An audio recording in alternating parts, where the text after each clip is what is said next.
അച്ചച്ചൻ പോയതിന് പിന്നാലെ തന്നെ ഇന്ദ്രനും പുറത്തേക്ക് വന്നു. അച്ചച്ചൻ ഫോൺ ചെവിയിൽ വെച്ചുകൊണ്ട് നിൽക്കുന്നതാണ് ഇന്ദ്രൻ വന്നപ്പോൾ കണ്ടത്. അയാളുടെ കയ്യിൽ നിന്ന് ഫോൺ മേടിച്ച് കട്ട് ചെയ്യുകയായിരുന്നു. നീ വന്ന് എന്നോടും ഗുണ്ടായിസം കാണിക്കാൻ തുടങ്ങിയോ ഇന്ദ്ര? അച്ചച്ചൻ ഇപ്പോൾ അവളുടെ വീട്ടിലേക്ക് വിളിക്കണ്ട.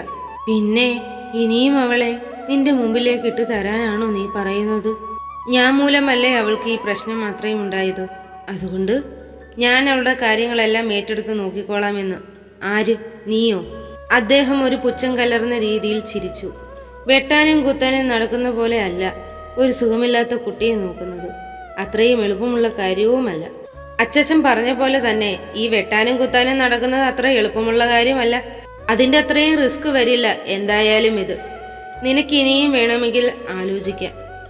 ഇതിൽ ഇനി ആലോചിക്കാനൊന്നുമില്ല അച്ചച്ച. ഞാനായിട്ട് വരുത്തി വെച്ചതല്ലേ, ഞാനായിട്ട് തന്നെ ശരിയാക്കിക്കൊള്ളാം.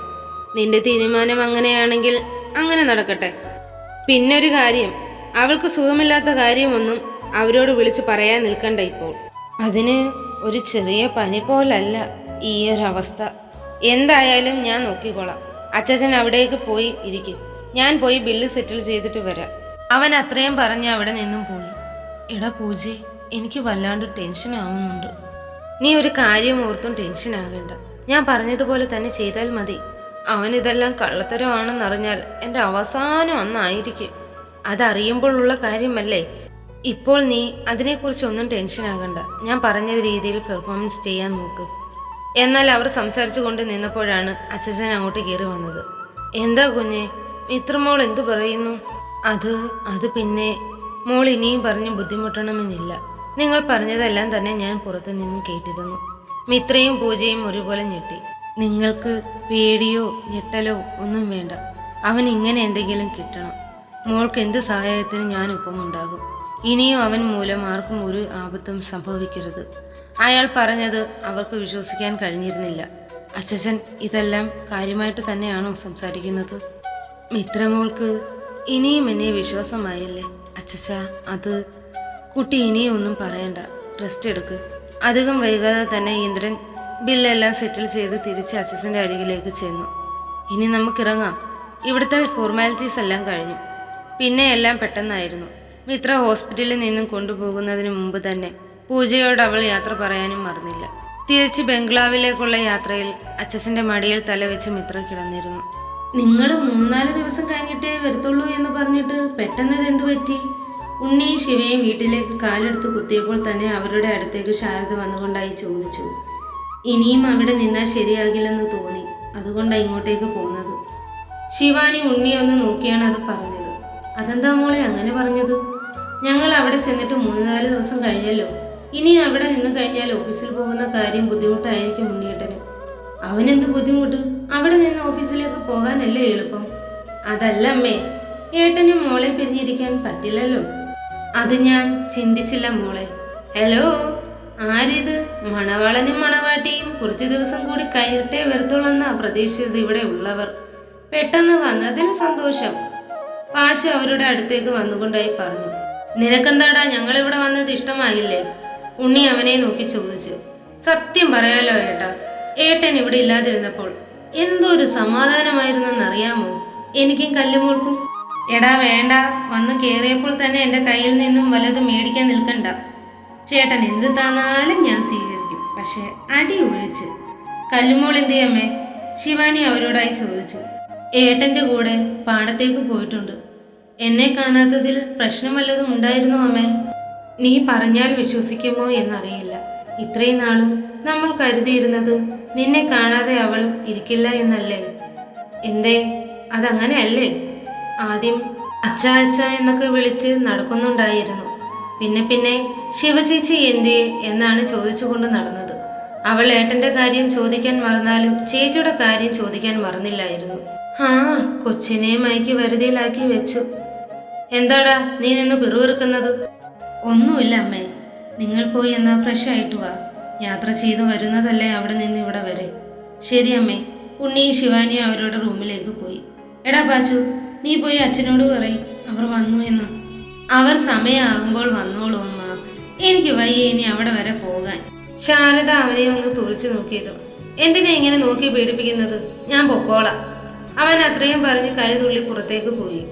ഉണ്ണി റൂമിൽ കയറിയ ഉടൻ തന്നെ ഇട്ടിരുന്ന ഷർട്ട് ഊരി പകരം ഒരു ടീഷർട്ട് എടുത്തിട്ടു. പിന്നെ പാന്റ് മാറ്റി മുണ്ട് കൊടുത്തു. ഉണ്ണി ഡ്രസ് മാറുകയാണെന്ന് അറിഞ്ഞപ്പോൾ തന്നെ ശിവ ജനലിന്റെ അരികിലേക്ക് പോയി പുറത്തെ കാഴ്ചകൾ കണ്ടു നിന്നു. താൻ ഇനിയും കുളിക്കാറായില്ലേ? അവൾ തിരിഞ്ഞു നോക്കാതെ തന്നെ അവനോടായി ചോദിച്ചു. ഞാൻ ദിവസം 2 നേരവും കുളിക്കും. അങ്ങനെയല്ല, യാത്രയൊക്കെ കഴിഞ്ഞു വന്നതല്ലേ, അതാ ചോദിച്ചത്. ഇവിടെ നിന്ന് ഇറങ്ങിയപ്പോൾ കുളിച്ചിട്ടല്ലേ ഇറങ്ങിയത്? അതുമാത്രമല്ല, അവിടെ നിന്നും അത്രയ്ക്ക് വലിയ ദൂരമൊന്നുമില്ലല്ലോ ഇങ്ങോട്ടേക്ക്. അവൻ ശിവയുടെ പുറകിലായി വന്ന് നിന്നുകൊണ്ടായി പറഞ്ഞു. അവന്റെ സാന്നിധ്യം മനസ്സിലാക്കിയ ശിവ, അല്ല, താനെന്താ പുറത്തോട്ട് തന്നെ നോക്കി നിൽക്കുന്നത്? ഇവിടെ നിന്നും നമ്മുടെ പാടമെല്ലാം നല്ലതുപോലെ തന്നെ കാണാൻ കഴിയുമല്ലേ? ഇതൊന്നുമല്ല മോളെ കാണേണ്ടത്.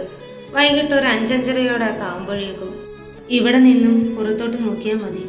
സൂര്യാസ്തമനവും കിളികൾ പറക്കുന്നതും ഒക്കെ തന്നെ കാണാൻ ഒരു പ്രത്യേക ഫീലാ. ഉണ്ണി തന്റെ ദേഹത്തോട് ഒട്ടുന്നത് പോലെ ശിവാനിക്ക് തോന്നി. ശിവയുടെ ഒരു കൈ ജനൽ കമ്പിയിൽ പിടിമുറുക്കിയിരുന്നു. അതെ, സോറി. എന്തിനാ ഒരു സോറി പറച്ചിലൊക്കെ? താൻ പറഞ്ഞപ്പോഴാണ് ഞാനും ആലോചിച്ചത്. അവിടെ വെച്ച് മദ്യപിച്ചത്. അത് സാരമില്ല, നമ്മൾ പറഞ്ഞ് അവസാനിപ്പിച്ച കാര്യങ്ങളല്ലേ, ഇനി അതിനെക്കുറിച്ച് സംസാരിക്കേണ്ടതില്ല. അവൻ കുറച്ചുകൂടി അവളുടെ അടുത്തേക്ക് നീങ്ങി നിന്നു. എന്താ?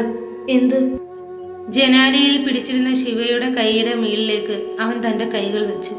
അവൻ തന്റെ കൈയിൽ തൊട്ടപ്പോൾ തന്നെ ആ ജനൽ കമ്പികളിൽ നിന്നും ഒന്നുകൂടി ശിവാനിയുടെ കൈ മുറുകിയിരുന്നു. ഉണ്ണി ശിവാനിയുടെ തോളിലേക്ക് തന്റെ താടി ചേർത്ത് വെക്കാനായി തുടങ്ങിയതും അച്ഛേ! രണ്ടുപേരും ഒരേപോലെ തന്നെ പേടിച്ച് തിരിഞ്ഞു നോക്കി. 2 കൈയും ആരിൽ കെട്ടി മുഖവും വീർപ്പിച്ച് നിൽക്കുന്ന കല്ലുമോളെയാണ് അവർ കണ്ടത്. അച്ഛന്റെ കുട്ടി പിണക്കത്തിലാണോ? അച്ഛ എന്നോട് മിണ്ടണ്ട, മോള് പിണങ്ങി. അച്ഛന്റെ മോള് അച്ഛനോട് എന്തിനാ പിണങ്ങിയത്? അച്ഛൻ പോയപ്പോൾ മോളെ കൂട്ടിയില്ലല്ലോ. അത് പിന്നെ അച്ഛൻ ശിവയുടെ വീട്ടിലേക്കല്ലേ പോയത്? അവിടെ എന്നെ കൂട്ടാതെ കൊണ്ടുപോയാൽ എന്തായിരുന്നു? ഇനി പോകുമ്പോൾ നമുക്ക് 3 പേർക്കും കൂടി പോകാം. ഇപ്പൊ എന്റെ കുട്ടി പിണക്കമൊക്കെ മാറ്റിയിട്ട് എനിക്കൊരു ഉമ്മ തന്നേ. ഉണ്ണി കല്ലുവിനെ എടുത്തുകൊണ്ടായി പറഞ്ഞു. ശിവാനി നോക്കി കാണുകയായിരുന്നു അവരുടെ സ്നേഹം. കല്ലു ഉണ്ണിക്ക് തുരുതുരാന്ന് മുത്തങ്ങൾ കൊടുത്തു. എന്തുകൊണ്ടോ ശിവാനിക്ക് ഉണ്ണിയോട് ആ ഒരു നിമിഷം അസൂയ തോന്നിയിരുന്നു. താനിവിടെ വന്നിട്ട് ഇതുവരെ കല്ലുമോൾ തന്നോട് ഇങ്ങനെയൊന്നും പെരുമാറിയിട്ടില്ല. അതിൽ നല്ല വിഷമവും ഉണ്ട് അവൾക്ക്. താൻ ഒരുപാട് അടുക്കാൻ ശ്രമിക്കുന്നുണ്ടെങ്കിലും അവൾ വിലകി വിലകി പോവുകയായിരുന്നു. അന്ന് ഉണ്ണി തന്നെ വഴക്ക് പറഞ്ഞതിൻ്റെ അന്നാണ് തന്നെ ഒരുപാട് ഇഷ്ടമാണ്. അതാ നിഷ്കളങ്കമേറിയ കുഞ്ഞു കണ്ണിൽ നിന്ന് തന്നെ പലവട്ടം ശിവയ്ക്ക് മനസ്സിലായതുമാണ്.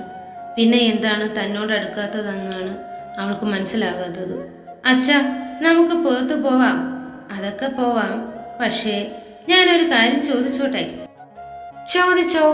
നീ എന്നെ അന്വേഷിക്കുന്നില്ല, ശിവയെയാണ് അന്വേഷിക്കുന്നതെന്നൊക്കെ ഞാൻ അറിഞ്ഞതോ? കല്ലു ശിവയെ ഒന്ന് നോക്കി, എന്നിട്ട് അവന്റെ നെഞ്ചിലേക്ക് കിടന്നു. അച്ഛാ, പോവാ നമുക്ക്. നീ ഞാൻ ചോദിച്ചത് പറ. മോള് പറയൂല.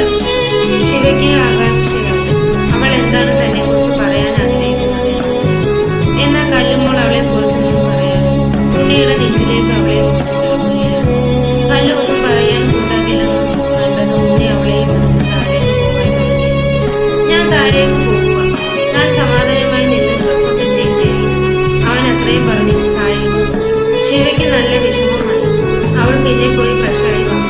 വീട്ടിലേക്ക് കിടന്നതും യാത്രാ ക്ഷീണം കൊണ്ട് തന്നെ വൈകാതെ തന്നെ അവൾ ഉറക്കമായി. തുടരും ഈ ഒരു പാട്ടിൽ.